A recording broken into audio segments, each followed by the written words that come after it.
రాష్ట్ర ముఖ్యమంత్రి రేవంత్ రెడ్డి గారు మన జిల్లాలో పర్యటించబోతున్నారు. గతంలో కూడా ఒకసారి మన జిల్లాకు ముఖ్యమంత్రి గారు వచ్చారు. ముఖ్యమంత్రి గారు వస్తే అందరికీ చాలా ఆశలు ఉంటాయి, ఎక్స్పెక్టేషన్స్ ఉంటాయి. ముఖ్యమంత్రి గారు వస్తున్నారు కనుక మా జిల్లాకు, మా నియోజకవర్గానికి ఏమైనా వరాలు ఇస్తారేమో, ఏమైనా పెండింగ్ పనులు ఉంటే వాటన్నీ పూర్తి చేయడానికి హామీ ఇస్తారు, ఇంకా కొత్త ప్రాజెక్టులకు అంకురార్పణ చేస్తారు అనేది మేమైతే ఎమ్మెల్యేలుగా ఉన్నప్పుడు మాకు ఆశ ఉంటుండే. ఎందుకంటే మాకు కేసీఆర్ గారు వచ్చినప్పుడు, కేసీఆర్ గారు వచ్చిన ప్రతిసారి కూడా మా జిల్లాలో ఏదైనా మీటింగ్ ఉంటే తప్పకుండా 100 కోట్ల అభివృద్ధి నిధులను మేము శాంక్షన్ చేయించుకునే వాళ్ళం. ప్రతిసారి కూడా నారాయణఖేడ్లో మీటింగ్ అయినా, జైరాబాద్లో మీటింగ్ అయినా, సంగారెడ్డిలో మీటింగ్ అయినా, పటంచెరులో మీటింగ్ అయినా ముఖ్యమంత్రిగా కేసీఆర్ గారు వచ్చినప్పుడు మా నియోజకవర్గాలకు ఏమేమి కావాలో అన్నింటినీ కూడా సమాచారం తెప్పించుకొని ఆయన ఆ బహిరంగ సభల్లో అనౌన్స్ చేసేవాడు. అది ఆనవాయితీగా వస్తున్నది. అంటే బీఆర్ఎస్ పార్టీ ఉన్నప్పుడు ఆనవాయితీగా వస్తున్నది. అంటే ఒక సంక్షేమం పట్ల విజన్ ఉన్న నాయకుడు కేసీఆర్ కనుక దాన్ని ఒక ఆనవాయితీగా పెట్టుకున్నారు. అదే గత సంవత్సరం మన ముఖ్యమంత్రి, ఇప్పుడున్న ముఖ్యమంత్రి సంగారెడ్డికి రావడం పటంచెరుకు మన జైరాబాద్కు రావడం జరిగింది. జైరాబాద్లో ఏదేదో హామీలు ఇచ్చిండ్రు, ఇంకో మాజీ ఎమ్మెల్యేకి ఏదో బాధ్యతలు అప్పచెప్పారు, కానీ ఏది కూడా నెరవేర్చలేదు. ఇప్పుడైనా రెండోసారి మీరు మా జిల్లాకు వస్తున్నారు, జిల్లా కేంద్రంలో సమావేశం పెడుతున్నారు కనుక ఇప్పుడైనా మా నియోజకవర్గానికి ఏదైనా అభివృద్ధి కార్యక్రమాలని అనౌన్స్ చేయాలని చెప్పి మేము ముఖ్యమంత్రి గారు డిమాండ్ చేస్తున్నాం. ఎందుకంటే మా మంత్రి గారు, మా నియోజకవర్గాల నుంచి గెలిచిన వ్యక్తి దామోదర రాజేశ్వర గారు మంత్రివర్గంలో ఉన్నారు. కానీ మీకు ఏ సమస్యల మీద విన్నవిస్తుండో మాకు ఎవరికి అర్థమవుతలేదు, మా ప్రజలకు కూడా అర్థమవుతలేదు. ఎందుకంటే ఎక్కడ వేసిన గొంగడు ఎక్కడ ఉన్నది. 2.5 సంవత్సరాల క్రితం ఏ అభివృద్ధి అయితే ఉండేనో ఆ అభివృద్ధి ఇప్పుడు ఆందోళన నియోజకవర్గంలో ఉన్నది. రోడ్ల పరిస్థితి, ఎక్కడి రోడ్ల పరిస్థితి అక్కడే ఉన్నది. మేము ఆనాడు శాంక్షన్ చేయిస్తే ఆనాడు కాంట్రాక్టర్లకు ఫోన్ చేసి 6 నెలల్లో ఎలక్షన్లు వస్తున్నాయి, నువ్వు ఇప్పుడు మొదలు పెడితే ఎలక్షన్ కోడ్ కింద వస్తుంది, నీ బిల్లు రాకుండా చేస్తా అని చెప్పి ఆనాడు కాంట్రాక్టర్లు అందరినీ బెదిరించడం వల్ల కాంట్రాక్టర్లు పని చేయడానికి జంకి వెనక్కి వెళ్ళిపోయారు ఎలక్షన్ 6 నెలల ముందు. సరే, మరి నువ్వు గెలిచిన తర్వాత మనం మీరన్నా మొదలు పెట్టాలి కదా. మొదలు పెట్టకుండా మంత్రి గారు ఏం చేశారు, ఉన్న కాంట్రాక్టులు టెండర్లన్నిటి క్యాన్సిల్ చేయించారు. మేము రోడ్లకు వేసిన టెండర్లన్నింటినీ రద్దు చేసి మళ్ళీ రీటెండర్లు వేస్తామని చెప్పి 2.5 సంవత్సరాలు కాలయాపన చేసుకుంటూ వచ్చారు. ఇప్పటికీ ఒక్క రోడ్డు కూడా ఇప్పటికీ మొదలు పెట్టలేరు. మొత్తం నియోజకవర్గంలో ఏ గ్రామానికి వెళ్ళే రోడ్డు చూసుకున్నా సరే మోకాళ్ళ లోతు నీళ్లు వస్తున్న పరిస్థితి ఉన్నది. చాలామంది 2 వీలర్స్ రాత్రిపూట చూడకుండా వెళ్ళి పడిపోతున్న పరిస్థితి ఉన్నది, బండ్ల మీద పోతున్న వాళ్ళు. ఇక వర్షాలు వస్తే పరిస్థితి చెప్పనట్లు కానీ ఉన్నది. రైతులు వచ్చి నాట్లేస్తున్నారు రోడ్ల మీద. ఇటువంటి దుస్థితి నియోజకవర్గంలో ఉన్నది. గ్రామాలకు మంచినీళ్ళు వస్తలేవు, ట్యాంకులలో నీళ్ళు వస్తలేవు, వచ్చిన దగ్గర కుళ్ళు నీళ్ళు వస్తున్నాయి, కరెంటు సరిగ్గా ఉండలేదు. ఉదయం 5 నుంచి 6 గంటల వరకు కరెంటు ఇస్తున్నారు. ఉదయం నుంచి 6 గంటల వరకు ఇచ్చే కరెంటులో 3-4 గంటలు ఎల్సీకే పోతున్నది. ఇంకా వచ్చేది ఒక్క మడి 2 మడులు తప్పించి ఏది తడుస్తలేదు. అది ఆపరిస్తుంది. ఇక మా సింగూరు అయితే 2 సంవత్సరాల నుంచి సింగూరు ఎండబెట్టినావు. చూడడానికి నీళ్లు ఉన్నట్టు అనిపించినా కూడా సింగూరు కాలువలు నేను రిపేర్ చేస్తున్నా అని చెప్పి, మీరు వచ్చిన సంవత్సరం మీరు రిపేర్ చేస్తున్నా అని చెప్పి డబ్బులు శాంక్షన్ చేశారు. ఆ రిపేర్ కాలేదు, కాలువలో నీళ్లు లేవు. తర్వాత సింగూరుకు డ్యామేజ్ అయిందని చెప్పి ఆనాడు మేమున్నప్పుడే డబ్బులు శాంక్షన్ చేపిస్తే సింగూరును రివర్ట్మెంట్ రిపేర్ చేస్తున్నామని చెప్పి సింగూరులోకి ఉన్న నీళ్ళన్నీ తోడేసి ఉన్న నీళ్ళని కిందికి పంపించారు కానీ వేసవి కాలంలో మాత్రం రిపేర్ చేయించలేదు. నువ్వు నీళ్లు లేనప్పుడు కదా రిపేర్ చేయించాలి, కానీ ఇప్పుడు వర్షాకాలంలో రిపేర్ చేయిస్తున్నారు.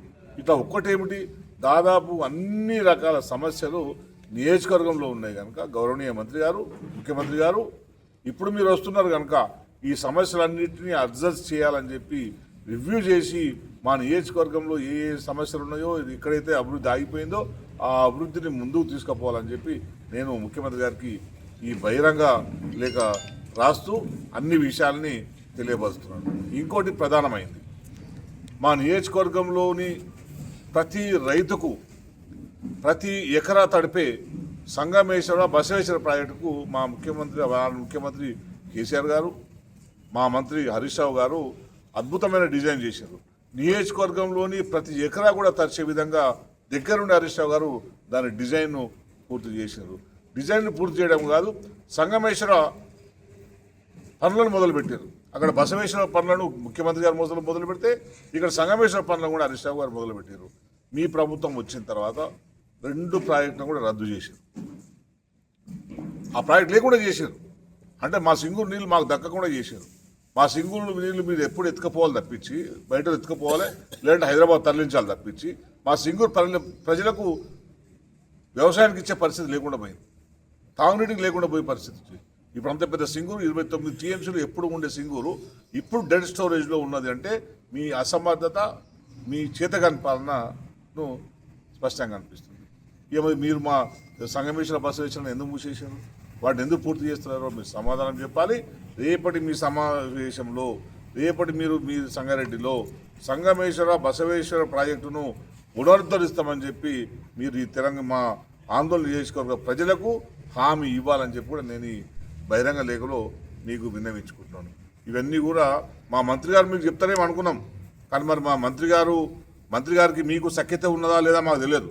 ఎందుకంటే కాంగ్రెస్ పార్టీలో మంత్రులకు, ముఖ్యమంత్రులకు ఇప్పుడు సఖ్యత ఉండదు, తోటి ఎమ్మెల్యేలకు కూడా సఖ్యత ఉండదు.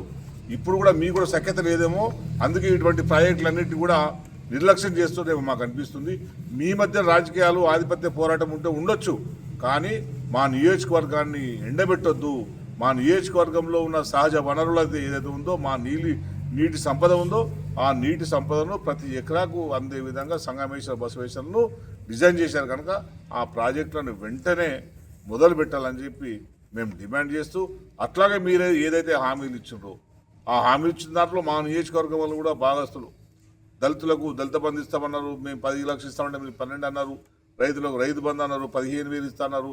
మహిళలకు 2,500 ఇస్తున్నారు నెలకు. తర్వాత తులం బంగారం ఇస్తున్నారు. అమ్మ చదువుకుంటున్న చెల్లెలకు స్కూటీలు ఇస్తున్నారు. ఏదీ లేదు.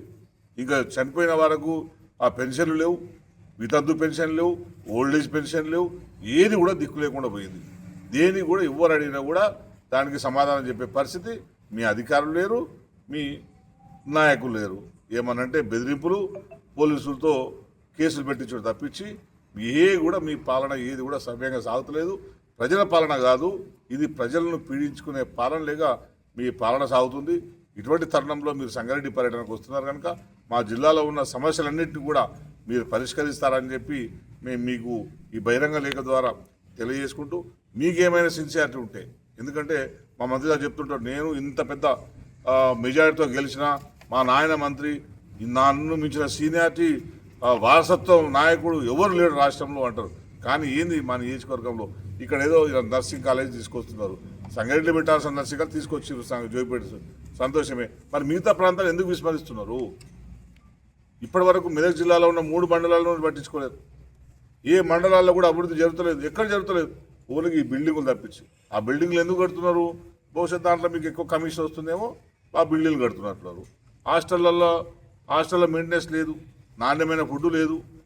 మీరు వైద్యశాఖ మంత్రి మన జిల్లా నుంచి ఉన్నాడు, వైద్యశాఖ మంత్రి మన జిల్లా నుంచి ఉన్నాడు, మన నియోజకవర్గంలో ఉన్నాడు. మన నియోజకవర్గంలో ఉన్న ఆసుపత్రుల్లోనే వైద్యం అంతలేదు. డూప్లికేట్ డాక్టర్లు బయటకు వస్తున్నారు, మందు గోళీలు దొరుకుతలేవు. హాస్పిటల్కి పోతే అసలు చూసే నాదుడే లేకుండా పోయిండు. పుల్కల్లో హాస్పిటల్ కట్టినాం, నిర్మాణం చేసినాం మేము ఉన్నప్పుడు, దాన్ని ఇంకా మీరు ఓపెన్ చేస్తలేరు. ఎందుకు ఓపెన్ చేస్తలేరు? ఎందుకు వివక్ష? అంటే మీరు వైద్యశాఖ మంత్రి మీరు ఉన్నప్పటికీ కూడా మా నియోజకవర్గ ప్రజల వైద్యం మీద కానీ వాళ్ళ ఆరోగ్యాల మీద కానీ మీకు ఎక్కడ ప్రేమ లేదనేది చాలా స్పష్టంగా అవుతుంది. కనుక మేము ముఖ్యమంత్రికి బహిరంగ లేఖలో ఇవన్నీ విషయాలు చెప్పినాము. డబుల్ బెడ్రూమ్లు కూడా పుల్కల్లో డబుల్ బెడ్రూమ్లు ఉన్నాయి, కంకులో డబుల్ బెడ్రూమ్లు ఉన్నాయి.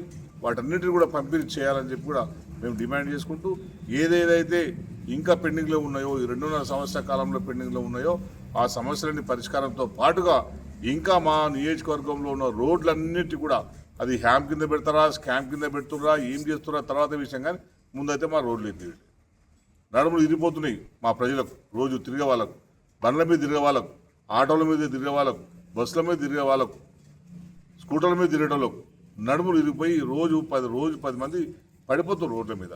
ఇంత దుర్మార్గమైన పరిస్థితి ఉన్నది. రూల్స్ ఇది మన రీల్స్ వేసుకుంటూ పిల్లలు ఎంజాయ్ చేస్తున్నారు రోడ్ల మీద.